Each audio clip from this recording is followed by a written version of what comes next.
Welcome back to the Troutman Pepper Battery and Storage Podcast. I am your host, Bill Derasmo, and today we are pleased to have with us Mr. Freeman Hall. Freeman is the co-founder and president of B2U Storage Solutions. The focus of today's episode is going to be on the so-called second life issues associated with batteries. And we will give B2U Storage Solutions the stage and an opportunity for B2U to discuss how its company is tackling this issue and creating a great resource in the process. Without further ado, let me turn it over to Freeman and let him introduce himself and his company. Freeman. Sure. B2U Storage Solutions has, as you mentioned, come out of our work at Solar Electric Solutions. I refer to it as SES sometimes.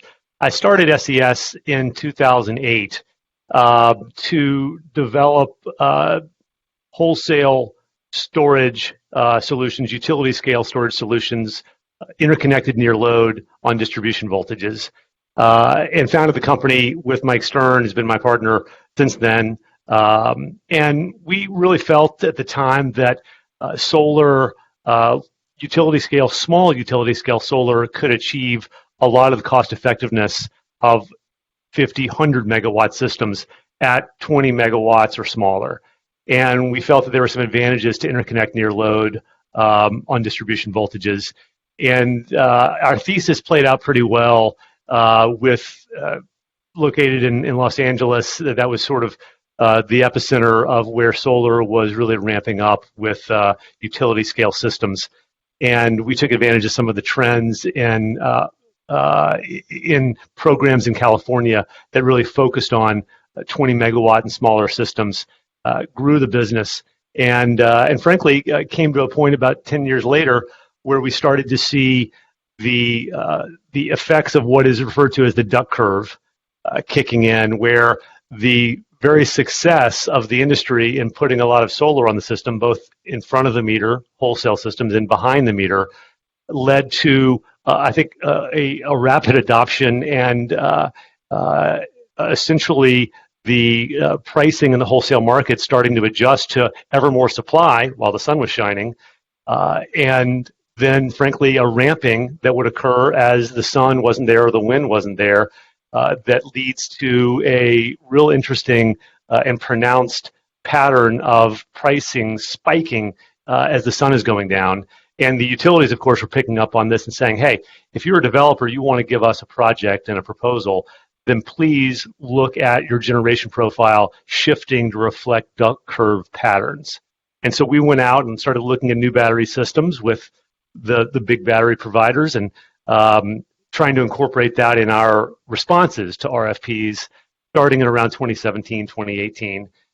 And frankly came to see that there was a good argument there, but prices were still quite high. And we had always been successful with SES around focusing on the levelized cost of energy, LCOE. And that same attention to LCOE, we sort of took and shifted to an LCOS perspective and started thinking, hey, is there an angle here for a small developer to carve out a space that could give us some success? And frankly, that's what turned our attention to looking at batteries that had been in EVs. And we can go into this more, but that took us down that path. And lo and behold, we got pretty convinced this was an interesting niche, and so convinced that we started a business and have been expanding it from there. That's really great to hear you run through that, because I think the duck curve phenomenon in California has been a lot written about it, and I think a lot of people understand it. But it's interesting that you finding your way into the storage business kind of grew out of that and grew out of renewable development, solar development, and then quickly pivoting to, having a realization that more than just standalone solar was going to be needed as renewables really came online in a large way. And, it's interesting, lithium-ion batteries, right?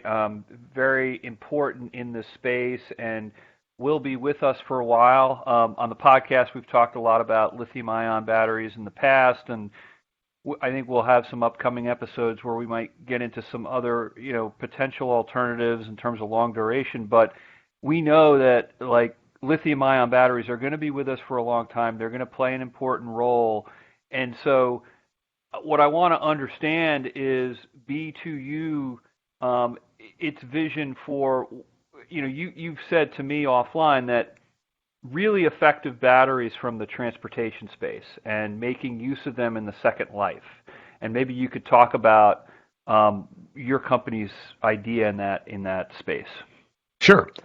So, as I mentioned, as we turned our attention to LCOE and LCOS in our place where we could find a good position as this industry was going to grow rapidly, turning our attention to look at EV batteries and deploying them in second life applications in stationary storage, we saw that there had been projects done and talked to a number of folks that had worked on these kind of one-off projects. Oftentimes they were sort of showcase demonstrations. Maybe a car company wanted to show some vision of the future. We really came to the conclusion that there was at that time not a recognition that the business model was going to be important for the future, but there was a recognition that the batteries themselves were working just fine. When we talked to folks that have been down this path, they said, listen, the problem is not going to be the batteries. We see these batteries, they're some of the best engineered, most durable batteries that we've come across. I mean, frankly, they've been able to work well underneath somebody's vehicle for 5, 6, 7, 8, 9 years. And oftentimes they would come out of that first use just because the energy density and the range of the vehicle might have been reduced to the point that, hey, let's swap out batteries. Or maybe there was even a powertrain warranty and the original manufacturer got the battery back. And so we said, this is interesting. This is going to be a space where there's going to be a lot of these EV batteries going forward as the decade evolves. And to date, there are not a lot. There maybe are, when we started this business, it was 2019, and we're probably seeing a couple of hundred megawatt hours of capacity in these second life EV batteries that were in the marketplace. And I'm talking about in the US. But that's going to really rise tremendously. And we said, this is something where the batteries we know we're hearing will work well, and the quantity, the volume of these batteries is going to go way up. Is this something that we might invest some time in? And the more we thought about it, we said, well, gosh, we can really use these batteries in a use case that's very gentle for the batteries as what they're used to doing with a vehicle. We're talking about 1 cycle a day. We can slowly charge the batteries during the day, discharge in the evenings to hit that peak duck curve pricing opportunity, which is pretty predictable, ever more pronounced. And we can control things like ambient temperature and depth of discharge, as I mentioned.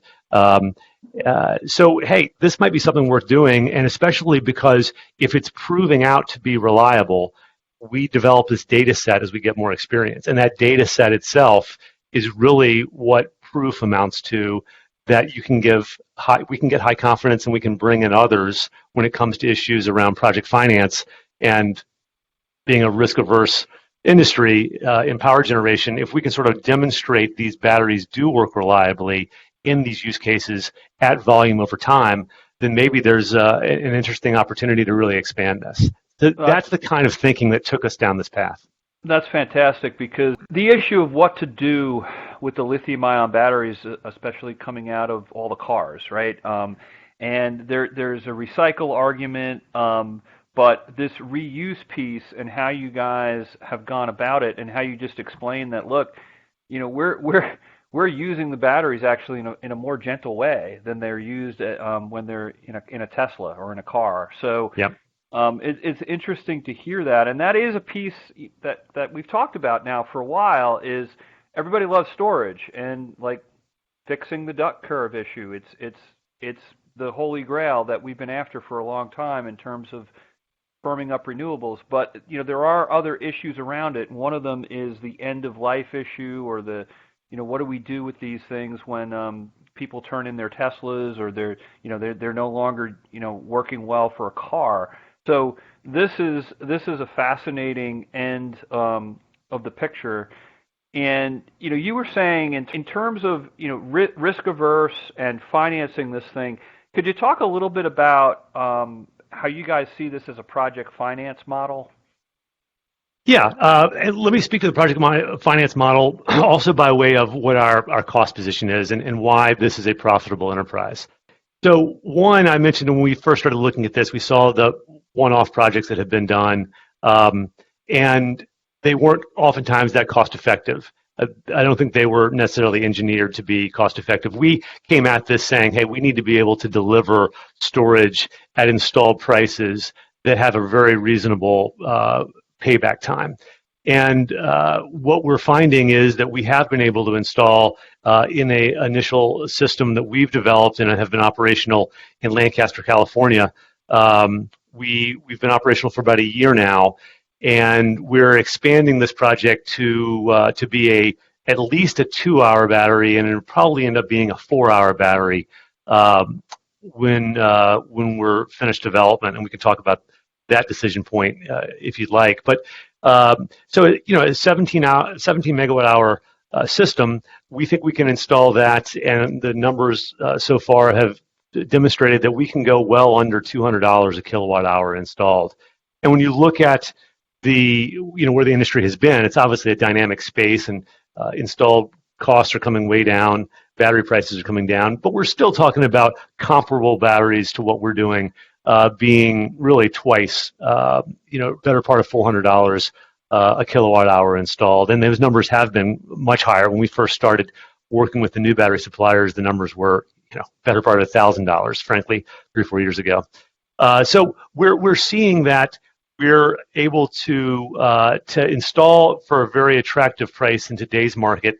And the revenue model for us, and you've talked about this with guests before, is a stacked revenue opportunity where energy sales and arbitrage, if you will, around the duck curve is one piece of this. We're actually charging from on-site solar in our Lancaster site.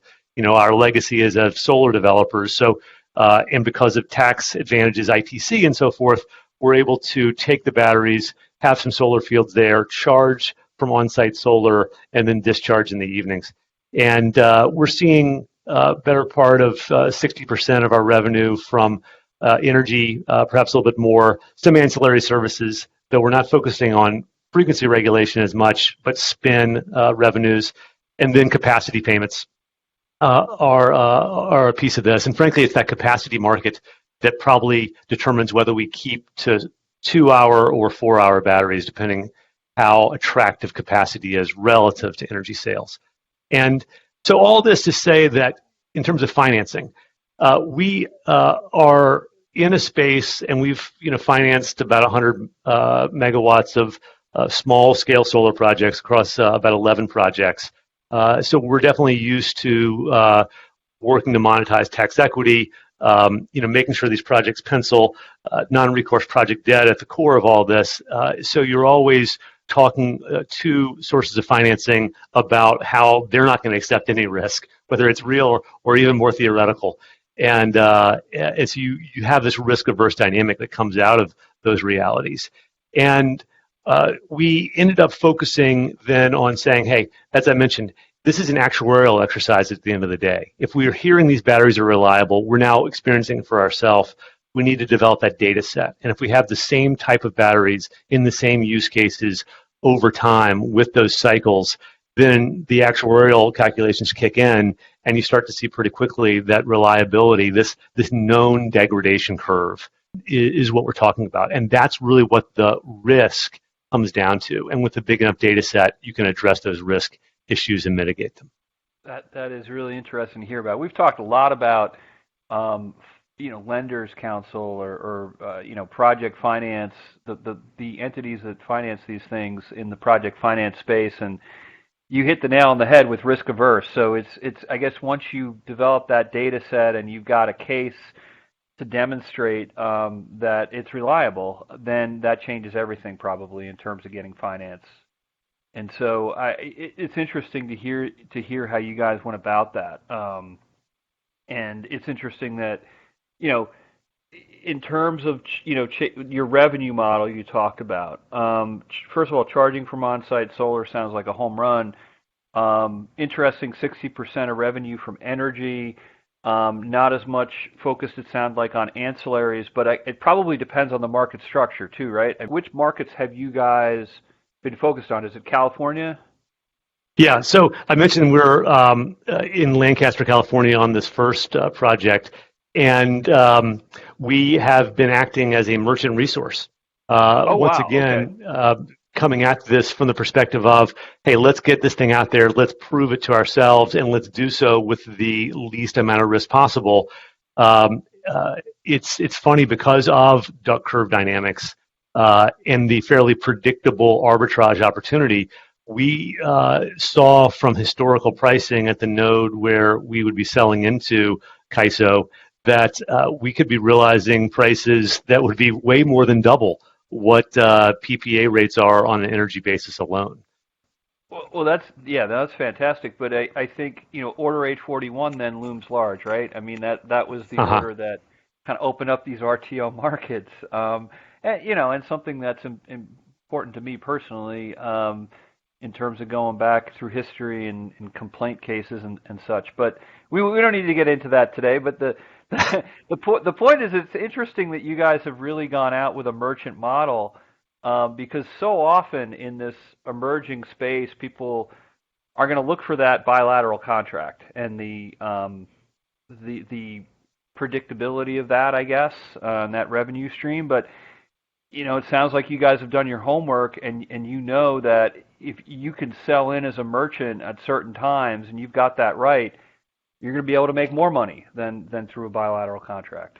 Yeah, let me just speak to that a little bit. I mean, to start with, we are in a early stage of needing to demonstrate and prove the performance of this system, the reliability, the cost effectiveness. All of this is our thesis around which the company is built, and it needs to be proven. So we're in the process of doing just that. And operating as a merchant resource, once again, is an easy thing to do early on. It happens to even be more profitable in the near term. And because we're still in a proof stage of the business, we weren't going to be attracting a lot of project finance anyway. So we needed to, frankly, use equity to get out there and show this. Why not be a little more profitable as a merchant resource, given market dynamics? And then, of course, as we're proving what we're doing, we're able to demonstrate to not only ourselves, but to bankers, sources of financing. And we've already had some folks reach out to us. For instance, we had done some work with the North American Development Bank, which you may be aware does a lot of work around the border coming out of NAFTA. And they reached out to us when they heard what we were doing, and they said, gosh, do a project down within 100 kilometers of the border, because we would love to work with you guys at what you're doing. And we've had other bankers reach out and say, this is really fascinating. We're going to be there when you're just a little bit down the road. And of course, we can go in and enter into PPAs. And of course, that longer term contract is essential to get the kind of finance that everybody's looking for. And frankly, as I mentioned, we're also now doing capacity contracts in California, known as resource adequacy, and we're entering into bilateral contracts there already. Well, So that's the direction we're headed. the capacity piece is interesting too, and I think a lot of people in our audience would find that interesting to hear about, because I'm not sure, Freeman, how closely you follow in the RTOs in the East all the controversies surrounding the more formal capacity market constructs, for instance, in PJM, New York, New England versus MISO has a resource adequacy construct, which still has a residual capacity market aspect to it, and then California, as you say, has a resource adequacy construct, and at least roughly speaking, and I've been involved in this for a while, those are sort of two different models, right? It's sort of Right. CalISO and MISO on one side, and they even use different terminology, resource Yeah. adequacy. And then PJM and others with the capacity market. From your perspective, what do you think about that debate, and how would you go about analyzing the opportunity, say, for your company if someone presented something to you in PJM, for instance? Well, I would say this, that we've all been talking more about capacity markets in recent years because of these different system operators and constructs, as you say, ever more so because of the ERCOT situation with the Texas freeze, with a whole different construct with no capacity markets. And so this has made more headlines than it normally ever does. But, you know, I would say, Bill, that one, I followed it a little bit, not nearly as intimately as I know you would be on these matters, but I would take it from the perspective of like the vision that Southern California Edison laid out, a vision of where they see the grid evolving in Southern California, their service territory, in a document called Pathways 2045 that I forwarded you recently. And they see massive transformation happening, of course, and you've got a whole different set of resources that are going to be powering the grid in the decade and two going forward than we've had historically, as we're shifting away from fossil and having some peaker plants that are going offline because of once through cooling and other issues. The nuclear plants are leaving. Out in California at least, and there's just a big need for filling those reserve roles with capacity. So I think one reason that capacity payments, RA payments, have gotten a little more attractive is just because supply demand. Right. And not to mention the whole shift in California from the traditional investor-owned utilities to load-serving entities that include CCAs that don't have some of the same historical relationships with generators. So there's just a whole wild mix going on that's creating a big dust-up out in California. Well, I think it's a simple answer, as you say, is supply and demand. So you've had massive retirements of what I guess we can call conventional resources, for lack of a better phrase, and so it creates a need for additional capacity. And so, you guys are one of the entities stepping in to try to fill that need. And, one way or another, you've got to compensate for the suppliers. And Texas has tried to do it without a capacity component. And then, like we said, these other regions have varying flavors of some kind of capacity component. And so one way or another, that capacity component will be there. Or like we said, in the case of Texas, you could try to do it through an energy-only type of construct. But these are all revenue streams, and you talked about the value stack, and for storage, it's the same as a generator in a way. It's energy, ancillary services, capacity. What are you going to call on us to do?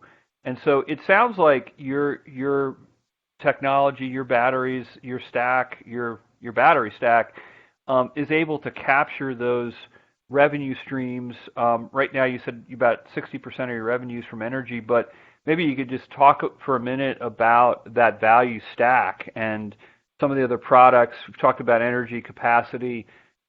Maybe you could talk for a minute about some of the other products in that stack.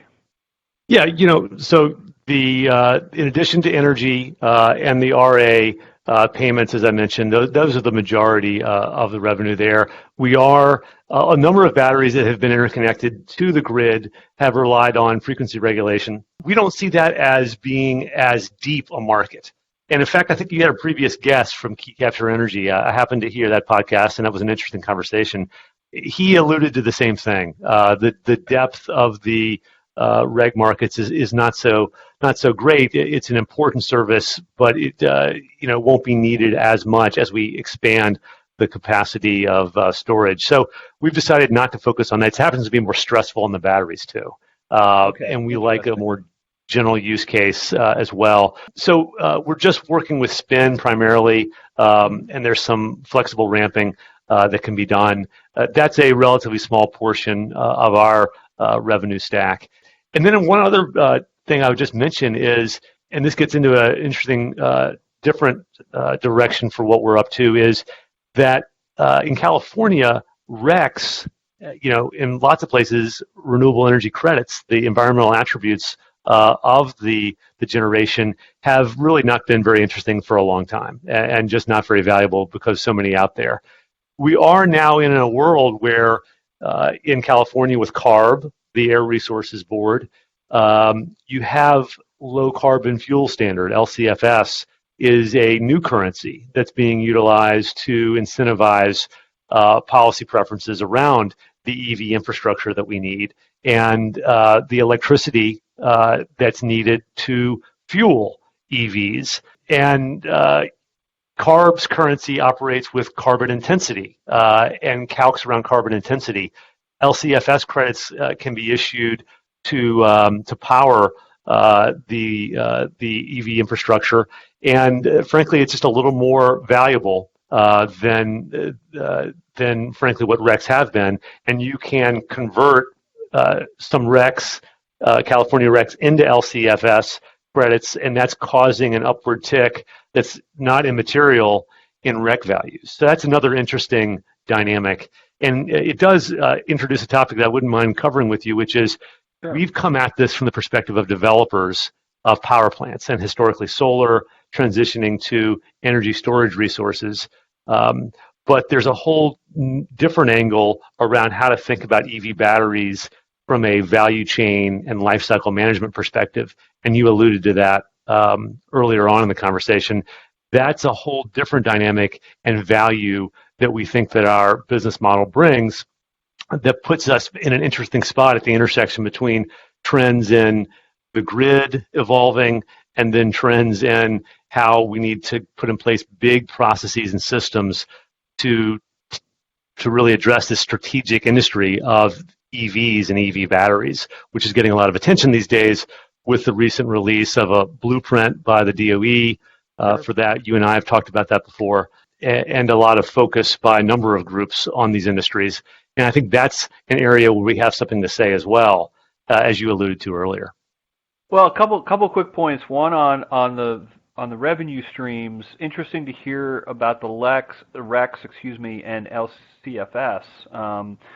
That's an intriguing thing to think about and look at. The other thing is just quickly on the ancillaries and primary frequency response. Yeah, I mean, I think to sum up the recent thinking on that front is great use of a lithium-ion battery, but the market's small. It's not a huge pot of money there. I mean, to put it bluntly. Right. And like I said, the technology is great. It responds instantaneously, but it's not as big of a market as say energy or capacity. Then moving forward to the bigger picture issue I think you bring up, which is really interesting, is the focus of this podcast is really in the energy space, sort of utility, grid, providing electricity to millions of customers, that type of space. We don't talk a lot about the transportation sector and the growth in EVs and that aspect of battery storage. Really, I think you're the first company that we've had on talking to folks where your company sits in the middle of both of those things. They sit in the middle of the electric utility space and then the transportation space. And that it didn't occur to me until you started walking through that. We haven't really talked much at all about the transportation space. And so you guys step in and you're able to, take the batteries from the transportation sector and then reuse them over here in the energy sector. So it's really you guys are right in the middle of all the changes, and we kind of breezed over. At least I breezed over a lot of big changes coming down with this administration. Right, there was the national blueprint for lithium-ion batteries. There's the supply chain initiatives. There's a real focus on how do we? Everyone likes electric cars. A lot of people are big fans of the Teslas and other electric vehicle companies that are out there. But how do we really promote the adoption of these vehicles for environmental reasons and the electrification, all the reasons that people talk about why electrification is good? And so I agree with you. Maybe we should do a segment at some point in this podcast of what the growth for electric vehicles is going to look like. But it's going to be explosive. I mean, you have individual states talking about phasing out the use of electric vehicles. I'm not sure how that's going to shake out as a practical matter with people driving, but one way or another, you're going to see the percentage of electric vehicles grow from what it is today, a relatively small number, to a very large number over the next decade. So I want to give you the floor to talk about that aspect of storage, electric vehicles, where you see that going, because that's, in essence, that's part of your supply chain. That's right. It is a fascinating topic. The policy framework that's driving California, and I think with the Biden administration, they're on board with this, is decarbonization, as you mentioned.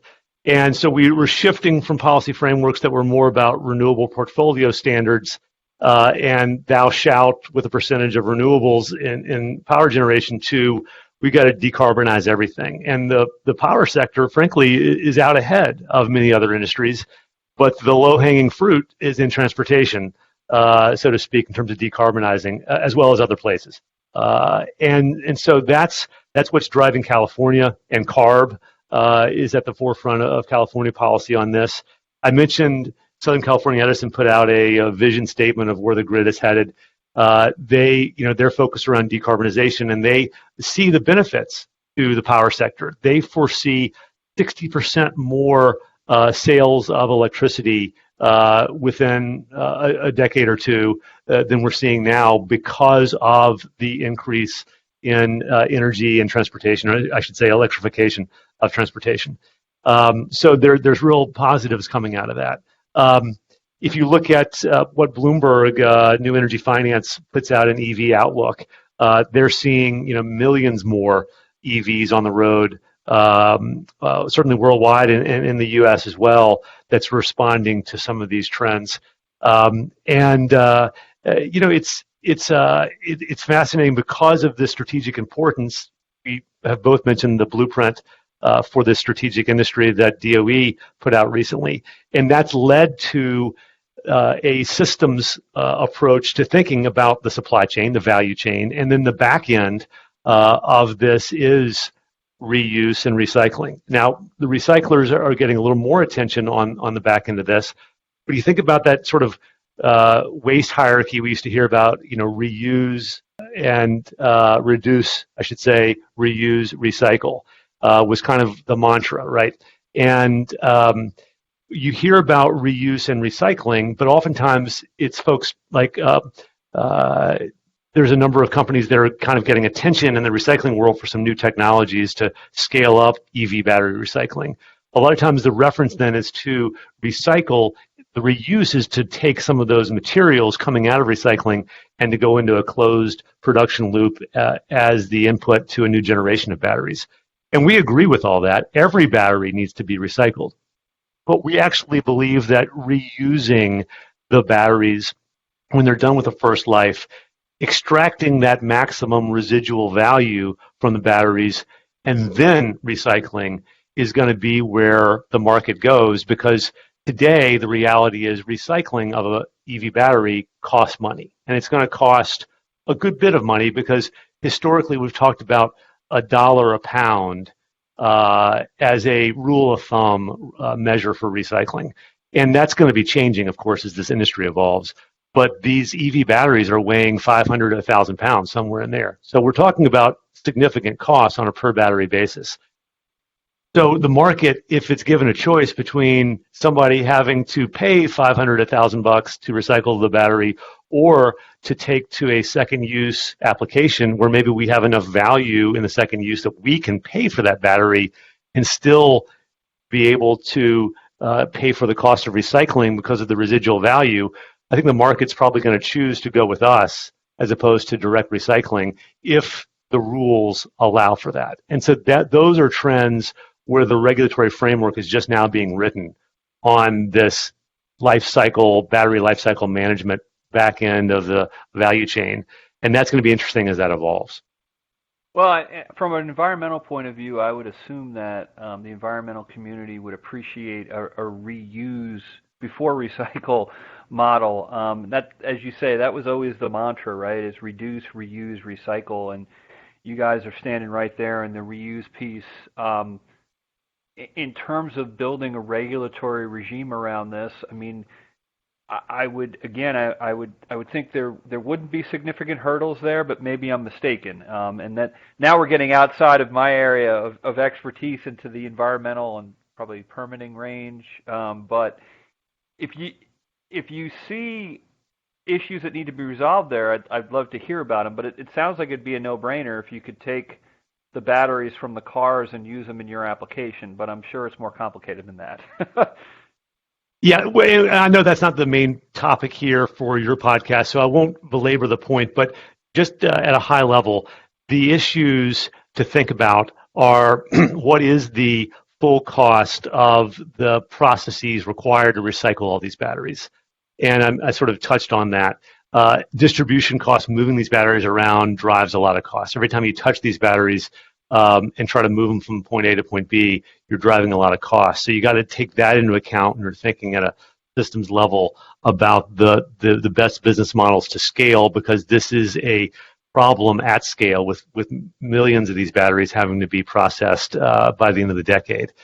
And we think that our model that can take literally thousands of batteries in a site, deploy them, and then recycle them effectively when they're together at one site.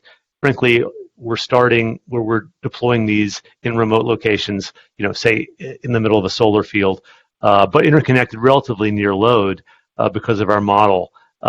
Is a pretty conducive first process to reuse before the inevitable recycling happens. Another piece of this to keep in mind is the issue of, we talked about risk, right? Risk in power generation, assigning risk somewhere else.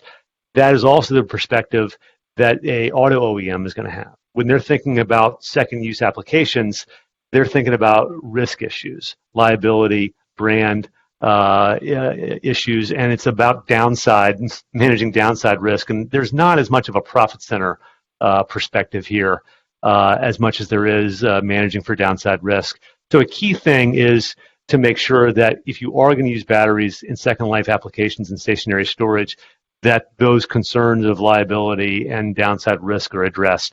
And that's key to our strategy, is to demonstrate with a toolkit we've put together that we can deploy these batteries in the original battery casing as they are coming out of the vehicles. We're doing so remotely at scale and in a way that we think we're trying to work very closely with the auto OEMs to get their trust. And if not explicit, then at least tacit approval that these are appropriate second life uses before the recycling kicks in. Oh, it's interesting to hear that. It's interesting to hear that. Well, it's been a great discussion today, and I really enjoyed hearing about your company. And I think you guys, like I said, you're sitting right in the middle between these two massive changes, one in power generation and the grid, et cetera, and the other for the transportation sector. So it sounds like you guys are right in the middle of it all, and exciting time to be with your company. One thing very quickly, a little bit off topic, but what are your thoughts on Coach K's retirement, and how do you think your school is going to do going forward? Well, as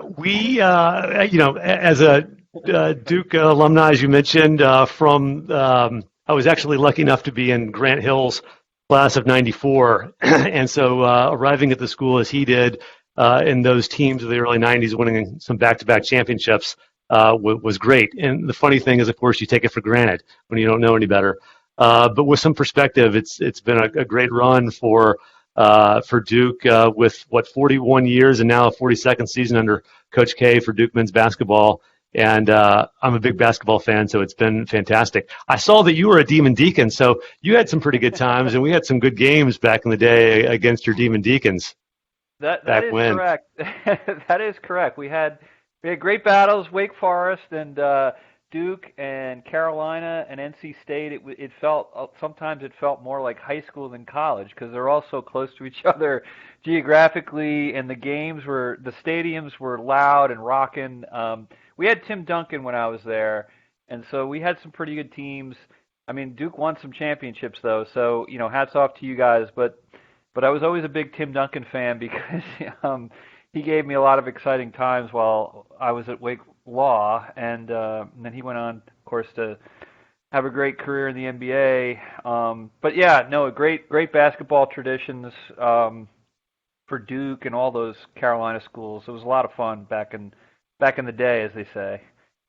Let me attempt to tie this two threads together by saying one of the things I loved about Tim Duncan was he let his game do the talking. You know, he wasn't out there flapping his lips as much as he was saying, "Hey, I'm just gonna beat you guys on the court." And that's kind of what we're focused on doing. Is B2U's out there, we're executing, we're showing these models are achievable. And that's what we hope is going to be a formula for success. And if we can have any kind of success like Tim Duncan has had, that'd be outstanding.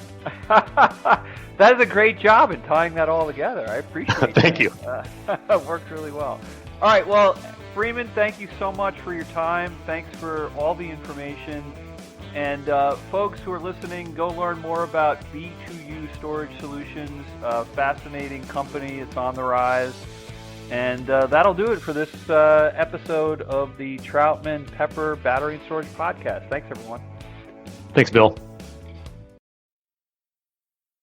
The views and opinions expressed in this podcast are solely those of the individual participants and not Troutman Pepper or its clients. Troutman Pepper does not make any representations or warranties, express or implied, regarding the contents of this podcast. Information on previous case results does not guarantee a similar future result. Users of this podcast may save and use the podcast only for personal or other non-commercial educational purposes. No other use, including without limitation, reproduction, retransmission, or editing of this podcast may be made without the prior written permission of Troutman Pepper. If you have any questions, please contact us at troutman.com.